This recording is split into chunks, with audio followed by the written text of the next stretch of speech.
नमस्कार दोस्तों, स्वागत है आपका आज के मुख्य समाचार में, जिसमें सबसे पहली और बड़ी खबर में आपको बताएंगे कि बीजेपी एमपी तेजस्वी सूर्या के खिलाफ चार्जशीट, दिल्ली सीएम आवास के बाहर तोड़फोड़ का मामला। दूसरी बड़ी खबर में जिक्र होगा कि राहुल गांधी का बयान, बोले एनडीए नो डाटा अवेलेबल सरकार जिसकी कोई जवाबदेही नहीं।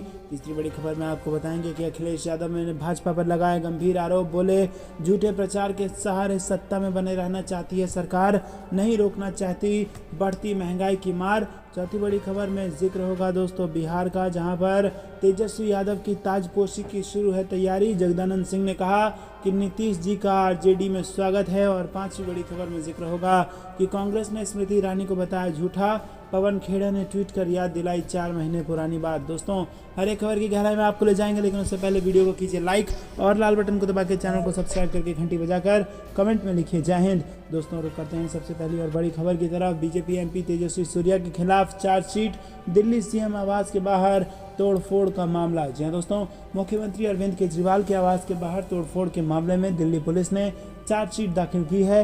1000 पन्नों की चार्जशीट में बीजेपी सांसद तेजस्वी सूर्या का भी नाम है। 30 मार्च को भारतीय जनता युवा मोर्चा कार्यकर्ताओं ने सीएम आवास के बाहर प्रदर्शन किया था। सूर्या भाजयुमो के राष्ट्रीय अध्यक्ष हैं और दिल्ली पुलिस की चार्जशीट में कुल 30 लोगों के नाम हैं, जिनके खिलाफ आईपीसी की अलग अलग धाराएं लगाई गई हैं। एक वरिष्ठ पुलिस अधिकारी के अनुसार अवैध रूप से जमा होने के अपराध से इतर 10 लोगों को सरकारी संपत्ति को नष्ट करने का आरोपी बनाया गया है। कुछ को सरकारी काम में बाधा डालने, चोट पहुंचाने के लिए बुक किया गया है। रुक करते हैं अगली बड़ी खबर की तरफ। राहुल गांधी बोले एनडीए नो डाटा अवेलेबल सरकार जिसकी कोई जवाबदेही नहीं। जी दोस्तों, कांग्रेस के पूर्व अध्यक्ष राहुल गांधी ने शनिवार को एनडीए सरकार को नो डाटा अवेलेबल सरकार करार दिया। राहुल गांधी ने कहा कि ये ऐसी सरकार है जो कोई जवाब नहीं देना चाहती और इसकी कोई जवाबदेही नहीं है।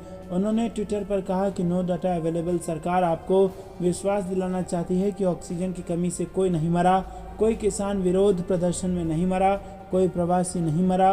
राहुल ने कहा कि कोई डाटा नहीं, कोई जवाब नहीं, कोई जवाबदेही नहीं। कांग्रेस नेता राहुल गांधी ने प्रधानमंत्री मोदी पर हमला बोलते हुए एक ट्वीट किया था और इस ट्वीट में राहुल गांधी ने पीएम मोदी के पुराने भाषणों की याद दिलाई थी। राहुल गांधी ने लिखा कि देश निराशा की गर्त में डूबा है और ये आपके ही शब्द हैं ना प्रधानमंत्री जी। उस वक्त आप जितना शोर मचाते थे, आज रुपए की कीमत तेजी से गिरता देखकर आप उतने ही मौन हैं।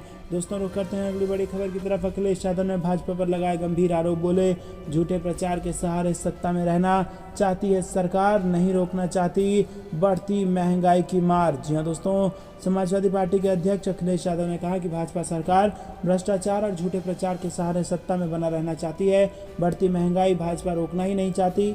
सरकार के मंत्रियों में ही दरार सामने आ गई है। सरकार और अफसरशाही के बीच खींचतान थमने का नाम नहीं ले रही। अखिलेश यादव ने एक बयान में कहा कि बहुत हुई महंगाई की मार, अब की बार भाजपा सरकार का नारा देकर सत्ता में आई सरकार ने महंगाई की बेरहम मार से जनता का जीवन मुश्किल कर डाला है और बड़े पूंजी घरानों मुनाफा कमाने की होड़ में गरीब का शोषण करने में प्रतिस्पर्धा कर रहे हैं। अमूल के बाद पराग ने भी दही मट्ठा के दाम बढ़ा दिए हैं। मंत्रियों ने अपनी ही सरकार के कामकाज पर जो आरोप लगाए हैं उनकी जांच कब होगी?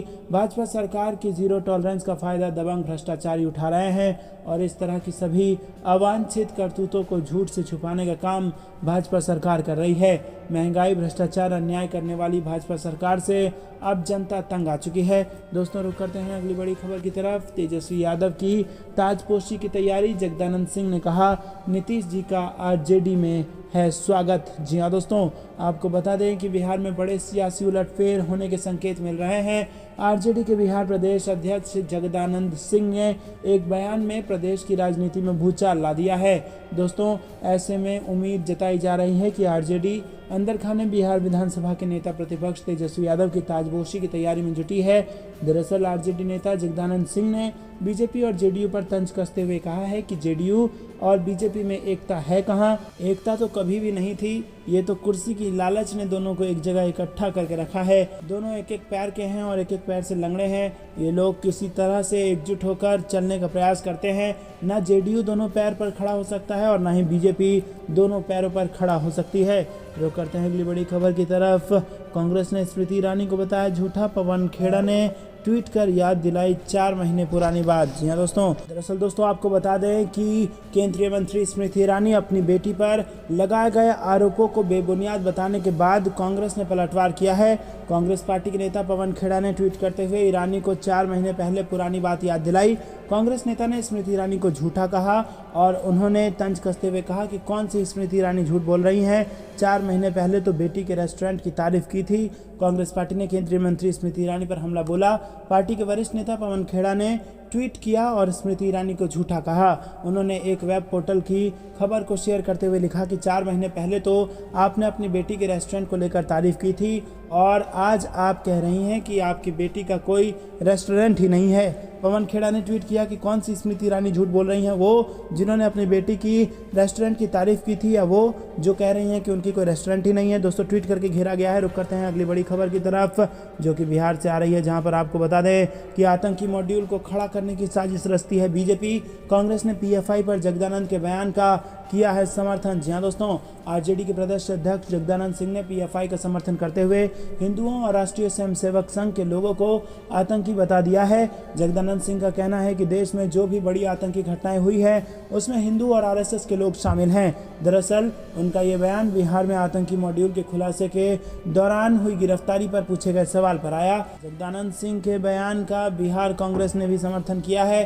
कांग्रेस प्रवक्ता ने कहा कि जिस प्रदेश में बीजेपी 10-15 साल से शासन कर रही है वहां आतंकी मॉड्यूल डेवलप हो रहा है। इसी के साथ आपको बता दें कि देश विरोधी गतिविधियों और पीएफआई के पाकिस्तान कनेक्शन पर भी आरजेडी के प्रदेश अध्यक्ष जगदानंद सिंह ने अपनी बात रखी है और उन्होंने कहा है कि पाकिस्तान में भारत के लोगों हैं और वहां पर उनके रिश्तेदार हैं जिनसे उनकी बात आम बात है और ये होती रहती है, इसमें कुछ बुराई नहीं है।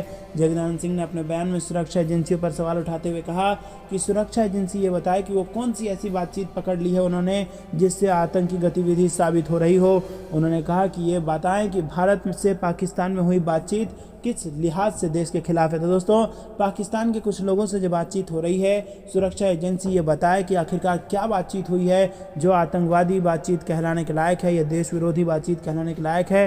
ये भी हो सकता है कि उनके लोग पाकिस्तान में रहते हों जिससे हालचाल पूछने के लिए फ़ोन किया गया हो। आपको क्या कुछ लगता है कमेंट में बताइए। रुक करते हैं अगली बड़ी खबर की तरफ। यूपी कांग्रेस में बड़ा उलटफेर, प्रियंका गांधी ने बदले राष्ट्रीय सचिवों के प्रभार। जी हाँ दोस्तों, यूपी विधानसभा चुनाव में मिली हार के बाद कांग्रेस ने यूपी के संगठन में बड़ा उलटफेर किया है। 2024 के चुनाव को देखते हुए कई राष्ट्रीय सचिवों के प्रभार बदले गए हैं। कांग्रेस महासचिव एवं यूपी के प्रभारी प्रियंका गांधी के निर्देश पर राष्ट्रीय सचिवों के जोनल प्रभार के क्षेत्रों में बदलाव किया गया है। पार्टी ने प्रदेश को 6 जोन में बांट रखा है जिनका दायित्व प्रदेश के प्रभारी बनाए गए सभी 6 राष्ट्रीय सचिवों को सौंपा गया है। प्रदेश कांग्रेस के प्रवक्ता अशोक सिंह ने बताया कि राष्ट्रीय सचिव धीरज गुज्जर को अवध जोन का प्रभार दिया गया जिसमें लखनऊ, उन्नाव, बहराइच, बाराबंकी, बलरामपुर, श्रावस्ती, गोंडा समेत कुछ जिले शामिल हैं। दोस्तों रुक करते हैं अगली बड़ी खबर की तरफ। जजों के खिलाफ सोशल मीडिया पर चल रहा कैंपेन, नुपुर शर्मा केस पर बोलते हुए सीजेआई एनवी रमन्ना ने जताई चिंता। जी हाँ दोस्तों, देश के मुख्य न्यायाधीश एनवी रमन्ना ने न्यायपालिका की चुनौती और मीडिया के कार्य पर टिप्पणी करते हुए न्यायपालिका के भविष्य पर चिंता व्यक्त की। उन्होंने ये भी कहा कि एक झूठा आख्यान बनाया गया है कि न्यायाधीशों का जीवन आसान होता है, लेकिन वो जीवन की कई खुशियों, कभी कभी महत्वपूर्ण पारिवारिक घटनाओं से भी चूक जाते हैं। नुपुर शर्मा केस पर एक फैसले पर प्रतिक्रिया देते हुए सीजेआई ने कहा कि जजों के खिलाफ सोशल मीडिया में कैंपेन चल रहा है। सीजेआई एनवी रमन्ना शनिवार को रांची के national institute of study and research in law college में जस्टिस ऑफ ए जज पर कार्यक्रम को संबोधित कर रहे थे। सीजेआई ने कहा कि इलेक्ट्रॉनिक और सोशल मीडिया लोकतंत्र को नुकसान पहुंचा रहे हैं। उन्होंने कहा कि मीडिया बिना जांचे परखे कंगारू कोर्ट चला रहा है। सीजेआई ने नुपुर शर्मा की पैगंबर मोहम्मद पर की गई टिप्पणियों के फैसले पर प्रतिक्रिया देते हुए कहा कि जजों के खिलाफ सोशल मीडिया में कैंपेन चल रहे हैं। जज तुरंत प्रतिक्रिया नहीं दे सकते, लेकिन उसे उनकी कमजोरी या लाचारी नहीं समझना चाहिए। दोस्तों रुक करते हैं अगली बड़ी खबर की तरफ। मध्य प्रदेश निकाय चुनाव परिणामों से गुजरात में बढ़ी बीजेपी की टेंशन, 2 दलों की ढूंढ रही है काट। जी हाँ दोस्तों, गुजरात में पिछले साल हुए नगरीय निकाय चुनाव में आम आदमी पार्टी ने सूरत नगर निगम की 27 सीटों पर कब्जा जमाया था और उसके बाद पार्टी ने तालुका और जिला पंचायत चुनावों में भी अच्छा प्रदर्शन किया। दोस्तों आम आदमी पार्टी ने महसाणा जिले में और प्रधानमंत्री मोदी के गृहनगर वडनगर तालुका में भी पंचायत सीटें जीतकर भाजपा को चौंका दिया था। रुक करते हैं अगली। कांग्रेस की तरफ से केंद्रीय मंत्री स्मृति ईरानी पर गंभीर आरोप लगाए गए हैं। पार्टी ने पीएम से कहा है कि वो तुरंत स्मृति ईरानी का इस्तीफा लें। दरअसल ईरानी की बेटी को लेकर कांग्रेस की तरफ से ये आरोप लगाए जा रहे हैं, जिसमें स्मृति ईरानी की बेटी के गोवा में चल रहे बार पर फर्जी लाइसेंस रखने का आरोप शामिल है। कांग्रेस नेताओं का कहना है कि ये लाइसेंस फर्जी तरीके से दिया गया, जिसकी जांच होनी चाहिए। कांग्रेस नेता जयराम रमेश ने प्रेस कॉन्फ्रेंस करते हुए कहा कि ये मांग करते हैं कि पीएम तुरंत स्मृति ईरानी का इस्तीफा लें। ईरानी पर यह आरोप नहीं है, पूरे दस्तावेज हैं जिन्हें आरटीआई से लिया गया है। और दोस्तों, स्मृति ईरानी की बेटी के द्वारा गोवा में चल रहे बार पर फर्जी लाइसेंस रखने का आरोप है और ये गैरकानूनी तरीके से हुआ है। मृत व्यक्ति के नाम पर लाइसेंस लिया गया और गोवा के कानून के हिसाब से रेस्टोरेंट को एक लाइसेंस मिल सकता है। दोस्तों, रुक करते हैं अगली बड़ी खबर की तरफ। 52 साल तक मुख्यालय पर तिरंगा क्यों नहीं फहराया? आरएसएस पर फिर आक्रामक हुए राहुल गांधी। जी हां दोस्तों, कांग्रेस नेता राहुल गांधी बीजेपी के साथ साथ संघ पर भी अपना हमला जारी रखते हैं। विचारधारा से लेकर हिंदुत्व के मुद्दे पर उन्होंने कई बार संघ को आड़े हाथों लिया है। अब एक बार फिर उसी अंदाज में राहुल गांधी ने आरएसएस पर निशाना साध दिया है। जी हां दोस्तों, आपको बता दें कि राहुल गांधी ने सवाल उठा दिया है कि संघ के मुख्यालय में कभी भी तिरंगा नहीं फहराया जाता है। वो कहते हैं कि जिस तिरंगे के लिए हमारे देश के कई लोग शहीद हुए, उस तिरंगे को एक संगठन ने अपनाने से मना कर दिया। 52 साल तक नागपुर में अपने मुख्यालय पर तिरंगा नहीं फहराया, लगातार तिरंगे को अपमानित किया गया और आज उसी संगठन से निकले हुए लोग तिरंगे के इतिहास की बात करते हैं, हर घर तिरंगा मुहिम की योजना बना रहे हैं। कांग्रेस नेता ने बीजेपी और आरएसएस से 3 तीखे सवाल पूछे हैं। राहुल गांधी ने पूछा है कि 52 सालों तक आरएसएस ने अपने मुख्यालय पर तिरंगा क्यों नहीं फहराया? खादी से राष्ट्रीय ध्वज बनाने वालों की आजीविका को नष्ट क्यों किया जा रहा है? चीन से मशीन निर्मित पॉलिएस्टर झंडे के आयात की अनुमति क्यों दी गई है? और राहुल गांधी ने ये बात सोशल मीडिया पर इसीलिए लिखी क्योंकि आज ही के दिन तिरंगे को राष्ट्रध्वज के रूप में मान्यता दी गई थी। उन्होंने बताया कि हमारे तिरंगे में केसरिया रंग साहस और बलिदान का प्रतीक है, सफ़ेद रंग सच्चाई और शांति और पवित्रता की निशानी है और हरे रंग को संपन्नता का प्रतीक माना जाता है। सफ़ेद रंग पर बने अशोक चक्र की 24 तीलियों का भी एक विशेष मतलब है। ये तीलियां इंसान के 24 गुणों को दर्शाती हैं।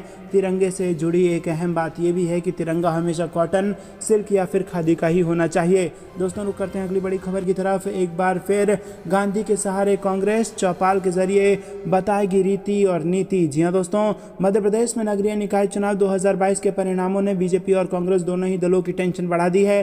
बीजेपी को जहां 16 नगर निगम में पिछले चुनावों के मुकाबले 7 सीटों का नुकसान हुआ, तो वहीं कांग्रेस 5 सीटों पर चुनाव तो जीती, लेकिन 9 सीट पाने वाली भाजपा से 4 सीटें पीछे ही रही। इन परिणामों से ये तो साफ हो गया है कि प्रदेश में 2023 के विधानसभा चुनाव में दोनों ही दलों के बीच कांटे का मुकाबला होगा। लिहाजा कांग्रेस ने अभी से विधानसभा चुनाव की तैयारियां शुरू कर दी हैं। पार्टी प्रदेश में गांधी चौपाल के जरिए लोगों तक अपनी रीति नीति पहुंचाने की तैयारी में जुट गई है। मध्य प्रदेश कांग्रेस ये बात भले भांति जानती है कि अगर प्रदेश की सत्ता में वापसी करनी है तो जमीन जमावट को मजबूत करना होगा। लिहाजा ब्लॉक से जिला स्तर तक गांधी चौपाल के जरिए पार्टी अपनी रीति नीति, कांग्रेस की विचारधारा और भाजपा सरकार की नाकामियों को जन जन तक पहुंचाने का काम करेगी। कांग्रेस मीडिया विभाग उपाध्यक्ष भूपेंद्र गुप्ता का कहना है कि महात्मा गांधी हमारे प्रेरणा स्रोत हैं और उन्होंने हमेशा अंत्योदय के कल्याण का रास्ता दिखाया है और इसी विचार पर कांग्रेस ने दशकों देश के शासन चलाया और एक बार फिर प्रदेश में अपनी जड़ें मजबूत करने हम गांधी के दिखाए मार्ग पर चलेंगे। दोस्तों, रुक करते हैं अगली बड़ी खबर की तरफ। मोदी सरकार के वरिष्ठ नागरिकों को रेलवे टिकट में दी जाने वाली छूट को खत्म किया, करोड़ों लोग होंगे प्रभावित, गहलोत ने साधा निशाना। जी हां दोस्तों, राजस्थान के मुख्यमंत्री अशोक गहलोत ने वरिष्ठ नागरिक के रेल टिकट में छूट समाप्त करने के केंद्र सरकार के फैसले की आलोचना करते हुए इसे सामाजिक सुरक्षा की अवधारणा के खिलाफ बताया। गहलोत ने बृहस्पतिवार को ट्वीट किया कि मोदी सरकार ने संसद में बताया है कि वरिष्ठ नागरिक को रेलवे टिकट में दी जाने वाली छूट को समाप्त कर दिया गया है। ये एक गलत फैसला है जिसका दुष्प्रभाव करोड़ों लोगों पर पड़ेगा। उन्होंने कहा कि ये छूट अधिक आयु से उनकी आमदनी कम होने के कारण भी दी जाती थी, जिसे बंद करना सामाजिक सुरक्षा की अवधारणा के खिलाफ है। दोस्तों, रुक करते हैं अगली बड़ी खबर की तरफ। फिर अपनी ही सरकार पर बरसे वरुण गांधी, बोले बुजुर्गों को रेल किराए में मिलने वाली छूट बोझ क्यों। जी हां दोस्तों, भारतीय जनता पार्टी के नेता वरुण गांधी ने रेल किराए में वरिष्ठ नागरिकों को दी जाने वाली छूट को खत्म करने के केंद्र सरकार के निर्णय पर शुक्रवार को सवाल उठाया। उन्होंने पूछा कि एक और जहां सांसदों का रेल किराए में रियायत मिल रही है, वहीं बुजुर्गों को दी जाने वाली इस छूट को बोझ के तौर पर क्यों देखा जा रहा है। उन्होंने सिलसिलेवार ट्वीट करते हुए ऐसे समय में तकनीकी खामी के चलते बार बार विमानों को आपात स्थिति में उतारे जाने की घटनाओं पर भी चिंता जताई है। अब घरेलू उड़ान सेवाओं के किराए की दरें लगभग 2 गुनी हो गई हैं। वरुण ने नागरिक उड्डयन महानिदेशालय से कड़े कदम उठाने का आग्रह किया और पूछा कि क्या वो किसी बड़ी घटना का इंतजार कर रहा है।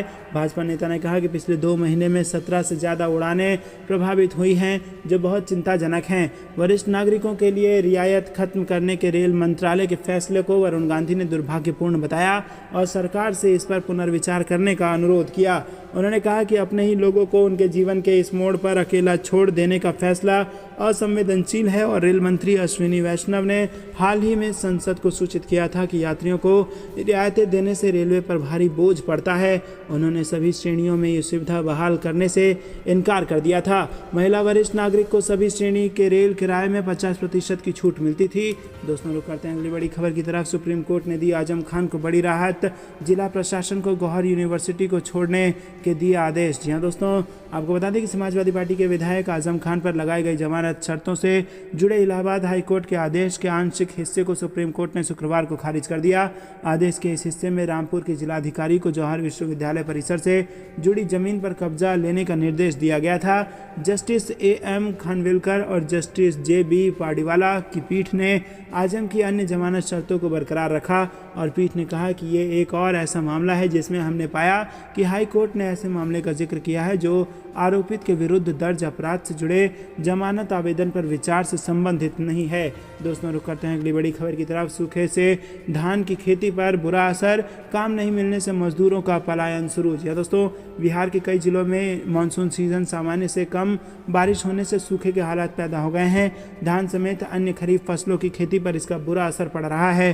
खेतीहर मजदूर को काम मिलना बंद हो गया है और ऐसे में अब मजदूरों का दूसरे राज्यों में पलायन शुरू हो गया है। रोहतास जिले में मजदूर काम की तलाशी में बाहर की ओर रुख कर रहे हैं। जिले के नौहट्टा प्रखंड में सूखे से बुरे हालात हैं और इससे खेती का काम प्रभावित हुआ है। मनरेगा योजना के तहत काम भी लगभग ठप पड़ा हुआ है। ऐसे में दिहाड़ी मजदूरों के सामने अपने परिवार के भरण पोषण का संकट खड़ा हो गया है। प्रखंड के विभिन्न गांवों में बड़ी संख्या में मजदूर काम की तलाशी में दूसरे शहरों की ओर निकल पड़े हैं और रोजाना मजदूर का समूह पलायन कर रहा है। दोस्तों, रुक करते हैं अगली बड़ी खबर की तरफ। कंगना रनौत की फिल्म इमरजेंसी पर विवाद, कांग्रेस बोली ये नेहरू गांधी परिवार को बदनाम करने की है कोशिश। जी हाँ दोस्तों, अभिनेत्री कंगना रनौत की आने वाली फिल्म इमरजेंसी अपनी रिलीज से पहले ही विवादों में घिर गई है और इसे लेकर मध्य प्रदेश कांग्रेस का आरोप है कि फिल्म के जरिए नेहरू गांधी खानदान को बदनाम करने की कोशिश हो सकती है। और इस फिल्म के हाल में जारी टीजर से पता चलता है कि कंगना रनौत इसमें पूर्व प्रधानमंत्री इंदिरा गांधी की मुख्य भूमिका निभा रही हैं। कंगना की इस फिल्म को लेकर मध्य प्रदेश कांग्रेस ने आपत्ति जताई है। भोपाल से कांग्रेस विधायक पीछी शर्मा ने आरोप लगाया कि कंगना रनौत बीजेपी की अघोषित प्रवक्ता के तौर पर बयान देती आई हैं और अब जिस तरह से उनको लीड रोल दिया गया है, उन्हें लगता है कि इस फिल्म के जरिए नेहरू गांधी परिवार की छवि को धूमिल करने की कोशिश की जाएगी। दोस्तों, रुक करते हैं अगली बड़ी खबर की तरफ। सपा ने शुरू की गठबंधन के नाराज साथियों को मनाने की कोशिश, आजम खान के घर से सामने आई ये तस्वीरें। जी हाँ दोस्तों, दरअसल दोस्तों उत्तर प्रदेश स्थित रामपुर से शनिवार को कुछ ऐसी तस्वीरें आई जिसके बाद फिर से राजनीतिक पारा चढ़ गया। दरअसल ये तस्वीरें रामपुर के विधायक और समाजवादी पार्टी वरिष्ठ नेता आजम खान के घर से आई है। शनिवार को सपा विधायक के घर महान दल प्रमुख केशव प्रसाद मौर्य नजर आए, जिसके बाद माना जाने लगा कि सपा गठबंधन में नाराज साथियों के साथ बातचीत का दौर फिर से शुरू हो गया है। दोस्तों, रुक करते हैं अगली। कहाँ है बीजेपी MP सनी देओल? 2 साल पहले किया था लोकसभा क्षेत्र में प्रचार, तब से चल रहे हैं लापता। सलमान खान ने मुंबई पुलिस आयुक्त से की मुलाकात, एक्टर को मिला था धमकी भरा पत्र। श्रावणी मेला 2022 सुल्तानगंज में कांवड़ियों का सामान चोरी करने यूपी से आया गिरोह, 2 पकड़ाए तो खुला राज। राहुल गांधी का PM मोदी पर बड़ा हमला, कहा मित्रों के लिए तारे तक तोड़ कर लाएंगे मगर जनता को कौड़ी कौड़ी के लिए तरसाएंगे। केंद्र सरकार के खिलाफ कांग्रेस का धरना प्रदर्शन, कांग्रेस नेता बोले अंग्रेजों से भी नहीं डरे, इनसे क्या डरेंगे। तिरंगे को लेकर PM मोदी के ट्वीट पर कांग्रेस ने साधा निशाना। फिर आमने सामने JDU बीजेपी, CM नीतीश के करीबी मंत्री ने संजय जायसवाल पर साधा निशाना। आगे आगे देखते रहिए होता है क्या। अखिलेश यादव ने योगी सरकार पर बोला हमला। डायरेक्टर अविनाश दास को कोर्ट से जमानत, बोले समय आने पर हर मुद्दे पर बोलूंगा। रक्षा मामलों की संसदीय समिति में उठी अग्निपथ पर चर्चा की मांग, मना करने पर 3 सांसदों ने किया वॉकआउट। कंगना से लेकर रश्मिका तक इन सेलेब्स ने राष्ट्रपति द्रौपदी मुर्मू को दी बधाई। महंगाई के सवाल पर विपक्ष का हंगामा, चर्चा करने के नाम पर सरकार खामोश। ईडी ने सोनिया गांधी को भेजा समन, 26 जुलाई को पेश होने को कहा। ललित मोदी सुष्मिता सेन को मिल जा रहा लेकिन मोदी जी को नहीं। आम आदमी पार्टी सांसद अजय सिंह का केंद्र सरकार पर तंज। तेजस्वी यादव का मोदी सरकार पर हमला, कहा अनाज, किताब, इलाज और कफन पर जीएसटी, गरीबों के साथ क्रूरता। तो दोस्तों ये थी दिन में कुछ बेहतरीन और बड़ी खबरें। तक बने रहने के लिए बहुत बहुत धन्यवाद। देख रहे थे आपका अपना चैनल जय हिंद जय भारत।